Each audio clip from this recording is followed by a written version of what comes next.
Oh, kandiwela, umfula, ijoridane ndazila izono zami. Dumelang Bomaseva, I hope you guys are good. This week I am in the Kia Seltos. There's a lot going on. I'm feeling a lot when it comes to this car, so keep it locked. I hope you guys are well. Yeah, let's get into it. So let's get started with the exterior of the car. Look, I know you guys saw the reel that I posted and you guys think that I hate the Seltos. I don't hate the Seltos. Very charming little product. Looks very good. But the halogen headlamps, only reason they frustrated me is the fact that these headlamps are not standard on newer cars anymore. Maybe because the car is a bit old, maybe a facelift or a new model is imminent, I don't know.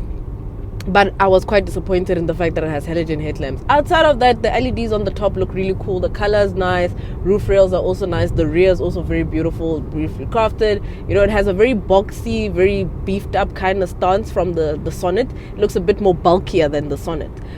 So it's not a bad looking car. I think it's very pretty actually, and I could live with it. The boot did frustrate me. The fact that there's a whole little button on the key. But when you long press it, it just flickers the brake lights. It just, like, it doesn't even pop it open. It does nothing. I don't know if it's a bit of a mechanical failure, but I did speak to customers and they said that the boot does not open electrically. Electrically, is that a word? Electrically. Yeah, it's not an electric tailgate, by the way. So I know a few customers were saying that. So yeah, that's about it. But the exterior for me, it looks okay. It's just those headlamps. Moving on to the interior, very, very simple also. Reminds me a lot of what you get in Kias nowadays. It looks quite like the Sonnet for me. You know, not much has changed. You still have your analog cluster. You have this large infotainment system screen, which is quite easy to use. Does take a bit of time to respond. I don't know. Maybe, like I said, maybe it's because this car is a bit dated, I guess. But it takes a bit of time to respond, but it's not all that bad. A multi-function steering wheel is obviously here, and you have a USB port in front and you have one at the back in the rear. I do like the stitching on the seats. I think the seats look stunning. I love the fact that they did this very sporty kind of like stitching on it to make it look a bit like cool and whatever. And also this detailed speaker, so it looks like it's been battered with a hammer, but it actually looks cool. Kind of gives it a bit of a more distinct look. But once you've been in, like, Kia products, for me, the interior quality is unmatched. They have very, very good interior quality. The leathers are good, the plastics are good. Very commendable product. And in terms of the interior, my English runs away like Squasa Taba nowadays. I don't know why. Square just runs away. But the interior quality is actually also quite good. I hardly complain about Kia's interiors. Very simple, very clean, no fuss, no frill. So kudos to them on that. So this Kia Seltos that I'm driving is the CRDi. So it's the EX Plus CRDi, meaning that it's the top of the range. It's just below the GT line. This is below the GT line. It is a 1.5 liter turbo diesel that produces 86 kilowatts and 250 newton meters of torque. And the figures are menial, and you can feel that the figures are menial. When you put your foot down, doesn't respond much. It feels and sounds laden. It feels burdened. It sounds burdened.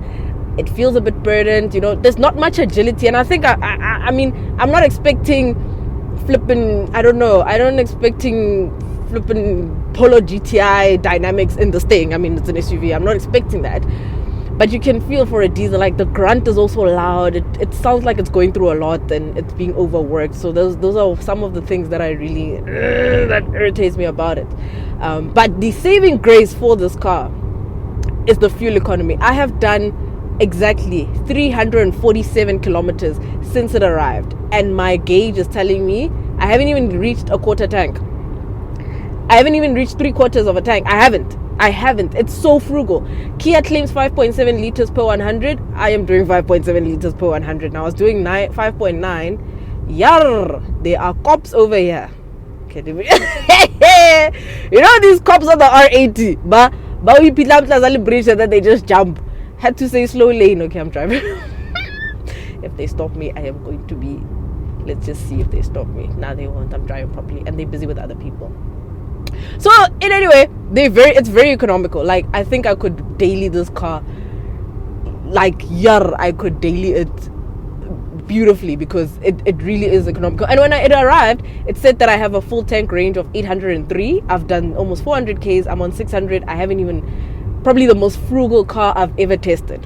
It is that good. The fuel economy in here is absolutely amazing. So that's the saving grace for it. Yeah, so like I said, the grunt is a bit, for me, it gets very annoying, trying to put your foot down, not very responsive. But it's fine. I mean, I can forgive it, really. And so I just stopped by the engine here in Midrand, that Big Bird one. I wanted this thing. Woo! Cold. Very cold. So let's do the verdict. Let's get into the verdict of the Kia Seltos. So, I really do like the Kia Seltos. I've mentioned a lot, but this car is asking for 506,995. I think it's a bit ridiculous. For what the car is, I feel like this is way too expensive. It is way too expensive for what the car is. The Seltos is the most perfect A to B car. I'll give it that. The diesel motor in here is absolutely frugal. I mean, I've done 383 kilometers, and I am still averaging. I'm even doing 5.6 liters now. Still not even on a 3/4 tank. It is really frugal. So it's the perfect car that you can go to work with. The perfect car that you can go to school with. And it's comfortable enough for a long distance commute. So even on long distance, you won't be frustrated. It's the perfect family car for people that are very conscious about spending fuel, or people who drive around, spending on fuel, or people who drive around a lot. This would be a car I would say buy, especially if you're doing a ridiculous amount of kilometers a day or a week, because you'll be very good on fuel. For me, however, with that money, that 500, this 500 that they're asking for, Kia, ke reka Sonet, Hekfezo reka Sonet, ke reka le Zazala Gucci. There's a Gucci shade that I want, like 7K. Ke reka lona, and then I'll save the rest of the money. There's also other cars that I feel offer more value. The Haval Jolion, the super luxury thing. Yes, you will pay through your bums for fuel, you'll pour petrol, but I feel like it has more value. You only have rear parking sensors, no blind spot monitors. Like I said, the saving grace for this car is the decent sound system in here and the fact that it's so frugal. But the price is not justified, and I'm completely disappointed in it. And that really hurt my feelings, that ultimately it's the perfect runaround, but there's a lot it's missing. It could be better. It's in a very tight segment. And I think the rivals, they are saying cars like T-Roc. I don't think the T-Roc can fare here. Maybe segment for segment, sure, but pricing the T-Roc is already 596,000 Rand starting. It's way too expensive. The warranties here are great. In Kia and Hyundai, whatever, 7-year warranties. They're great for that, but this car is not one thing I'd recommend. And I've seen the people that buy it. It's a more older demographic, right? It's more older people that buy this car, which makes more sense. But me, as a young person, I'd probably get a Haval Super Luxury or a Kia Sonet. And I feel very bad that I don't like this car, because I love Kia products. I think they have really nice stuff. They really nice offerings. But this is just not one of them. This is probably this is a car that I would just be like, nope, I can't do it. I'm so sorry, guys. I really am sorry, but there's absolutely no way. There is no way. But anyway, that is it from me. The Kia Seltos is a bit of a miss. I unfortunately really feel bad that I don't like this car, and that I wouldn't recommend it. I wouldn't even buy it. I'd overlook it very easily. And yeah, I mean, that halogen, the boot, no man, guys, come on, like, our lane. Anyway, it's fine, I guess. Thank you guys so much for watching. Please do comment down below what you would get. Please do let me know. Would you get this? What else would you get for 500,000 Rand? Maybe there's a car I've missed that I didn't mention, but let me know what you would get. Really, let me know what you want. Is the Sonet something you would get? The Haval, let's engage, let's chat about it. But yeah, thank you guys so much for watching. I'll see you guys in the next one. And apparently Barakele Ginza, guys, apparently in my videos I'm too much of a thug. Apparently I'm too hood. I should now become more girly. Let me know if I should do that. if I should stop being myself, basically. Because like, oh, I'm like, okay, like, fairly, bruh. Like, hey, Buddha, I don't know what you want from me, bruh. Like, this is who I am. Take it or leave it, brother.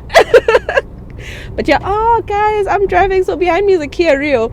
That was actually my very first test car from Kia a few years back. So I've been with the brand for a long time and I've loved them. And I had it in this exact color, this greenish color. The Rio is also a very nice car. Anyway, I'm digressing. Anyway, thank you guys so much for watching. Don't forget to like, comment, and subscribe. Engage. Let me know what you get. Let me know in the comments what we should do. Yeah, I'll see you guys in the next one.